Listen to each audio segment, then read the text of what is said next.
She laughed when she said it. Laughed right there in front of everyone.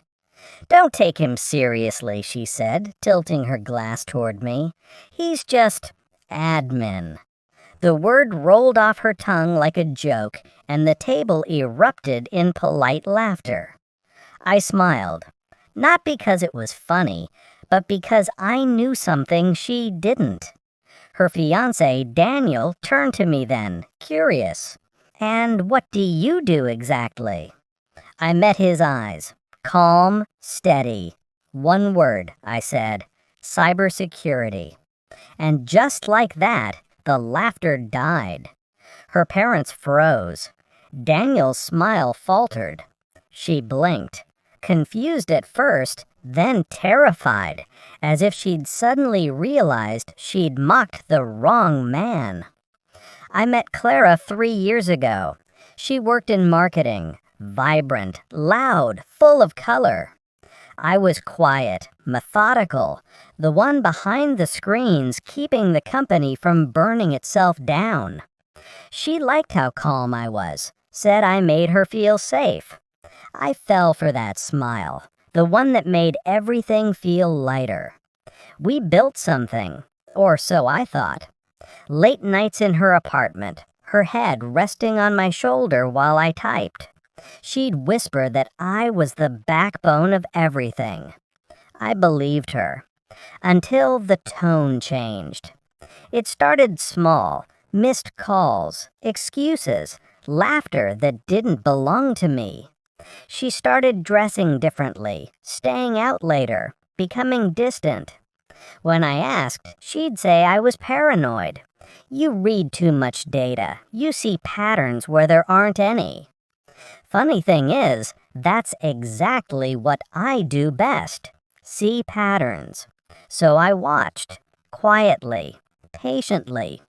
And when she left her laptop open one morning before work, I didn't have to dig deep. Emails, messages, photos. Her and Daniel, the client she said was just a friend. It wasn't the betrayal that hurt the most. It was the irony. She'd mocked me for being invisible while forgetting that I was the one who could see everything. I didn't confront her, not yet. Rage is loud. Revenge is silent. For weeks I planned. Every system she used at work, I built it. Every report, every password reset, every marketing proposal, all ran through me. I didn't want to ruin her instantly. That's easy. I wanted her to feel it. So I began the slow unraveling. Her emails started bouncing back. Her project files disappeared mysteriously. Her analytics reports showed 0 engagement. Management lost patience. She panicked, blamed IT. I stayed professional. "We're looking into it," I'd say. Then I sent an anonymous tip to compliance. A few coincidental screenshots of her using company resources for personal promotions. She got a warning. Her department whispered. Her confidence cracked. And when she finally quit, all righteous and defiant, I didn't stop her. I let her go. Straight into Daniel's company, one I'd just been contracted to audit. That brings us back to tonight. Their engagement dinner. Her in a silver dress. Him proud, oblivious. And me, the ghost she thought she'd buried under her ambition.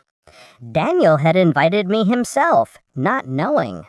He'd heard my name from the firm and wanted to connect. I said yes. Why not? She saw me before I saw her. The color drained from her face. Then came the mockery, her shield.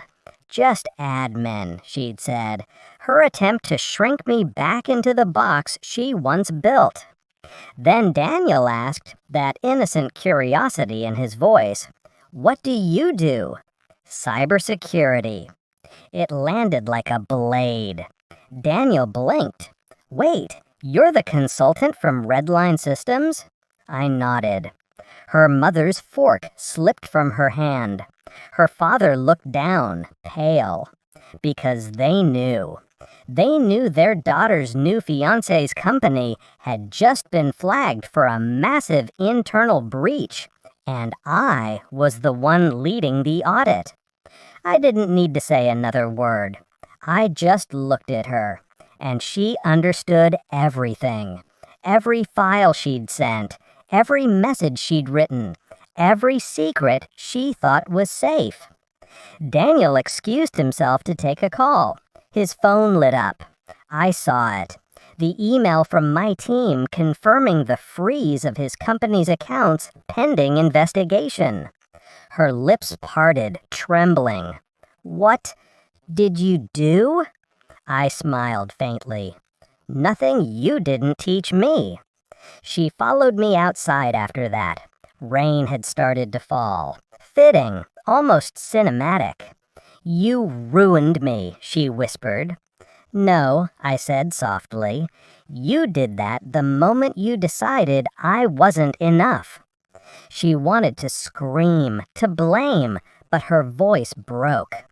For the first time, she looked small, fragile in a way I'd never seen. I walked away before she could find the right insult to hide behind.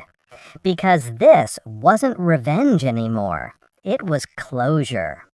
People think revenge is about destruction. It's not.